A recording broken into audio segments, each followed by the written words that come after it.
வணக்கம் மக்களே. Carrot, beans, கிழங்கு போட்டு ஒரு முட்டை உடச்சி ஊற்றி பிணைஞ்சி ப்ரெட் கிராம் போட்டு நல்லா தொட்டு போட்டிருக்கோம் கட்லைட். பாருங்கள், இது பாருங்கள்.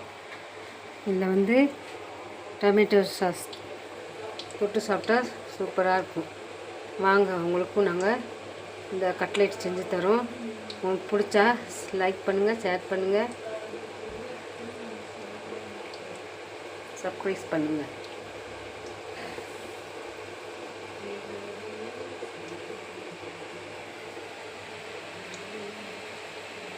கட்லைட் பொரிஞ்சிட்ருக்கு.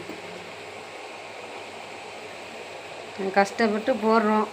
நீங்கள் லைக் பண்ணுங்கள், ஷேர் பண்ணுங்கள்.